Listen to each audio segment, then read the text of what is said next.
kibbutz in Israel, which is a commune of a sort. I grew up in the Galilee region of Israel, in the northern part of Israel. And my mother was French, my father Argentinian. Most of the people in the kibbutz were from Argentina, actually.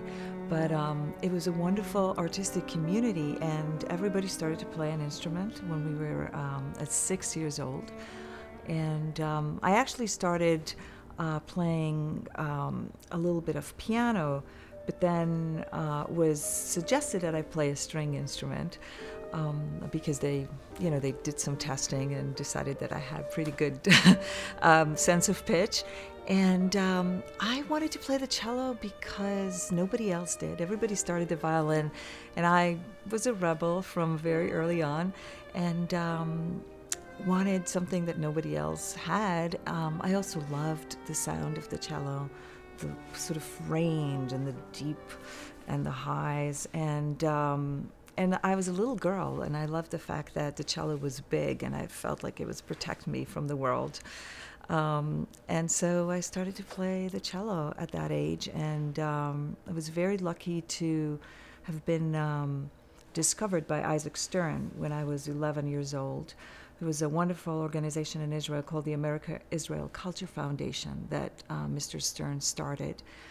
And they were seeking out talent throughout Israel, did auditions, and he heard me play and sort of took me under his wing. And that was kind of the beginning of my professional career as a musician. So in my professional development, I really started playing strictly classical music. And throughout my childhood and adolescence, this was the repertoire that I played. I played all the mainstream classical music for the cello with orchestras and all the other solo repertoire that exists. However, I always loved listening to a lot of different kinds of music, and the truth is that secretly I was listening to all this music, but as a child and then adolescent practicing all this classical music, I never felt like I was really allowed to play that music on the cello. So it took me a little while to sort of come to that place where, and it really wasn't until I came to the United States, I came to study at Yale University. And at that point, I guess I went through this sort of transition in my life where I started to think, okay, well, now I'm an artist and I need to figure out what is it really that I want to do. And I started to explore all these other kinds of music on the cello. And it was a pretty revolutionary thing for me as someone who was strictly playing Western classical music. And so I really felt like I had to kind of just completely change the way I think about everything. And so I started to explore singing with my cello, doing rock music on my cello, improvising, doing all that kind of stuff. And just opening myself up to all these different ways. And it's interesting because we're constantly want to categorize things in our life and in music. And I really don't think that I can categorize the music that I do. And for me, there's just one kind of music, which is the music I love, the music that I think is good. But so people ask me, well, what do you play? Is it classical? Is it jazz? Is it world? Is it rock? And it's all of the above, really. And well, I mean, it's or none of the above. Somebody recently, there are all kinds of ways to describe this kind of new genre, if you will. People like to call it alternative classical. Some people like to call it indie classical.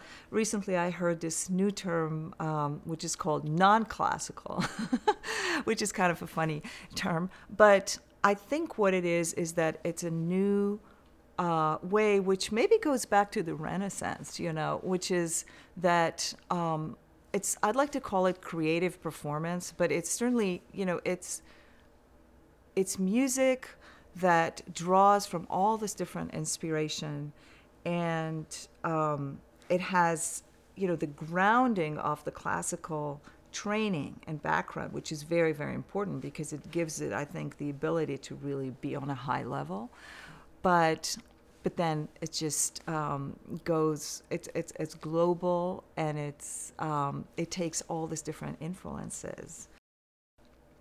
I've known Keith Lockhart for several years. I first played with him when he was the conductor at the symphony in Utah, and we did the concerto of the Crouching Tiger, Hidden Dragon music for the film that Tandun, the composer, transcribed and made it into a cello concerto. And I played it with Keith. We played it at the Sundance Festival, actually up in the mountain, and it was gorgeous. And I think he's a fabulous conductor and a great guy. And it was really a lot of fun to play with the Pops. The orchestra, I mean, they're fabulous. They're all basically all the guys who play in the symphony, in the Boston Symphony, and so they're just great. And it was wonderful. We did some music from movie scores, and I've done several collaborations with musicians who compose for film, and particularly James Newton Howard, who is just a great film composer. We've done 3 collaborations together. I worked with him on a score for Blood Diamond, also The Happening, and The Great Debaters, that was Denzel Washington's directing. And so we took that idea, and James actually made sort of a suite for me, which is what I played with Keith and the Pops, and it was great fun. This is my first time performing at the Jazz Festival, and it's a rather new experience for me, the idea of coming as a guest with a jazz ensemble. In fact, I don't think I quite ever done such a thing, so a little scary, but I think it's going to be great. I have collaborated with other jazz musicians, mostly having them compose stuff for me, or Nat Coleman. I did some music actually when I was with the Bang on a Can All-Stars, and I was one of the founding members of the Bang on a Can Festival and the Bang on a Can Ensemble. And in fact, that was the first time I came to Tanglewood, was with that ensemble. We played at the Ozawa Hall. I believe it was the second year that the hall was just opened, and it was very, very nice. So that was the last time I was there. And that was not part of the Jazz Festival. I believe that was part of the Contemporary Music Festival, which happens a little earlier in the season.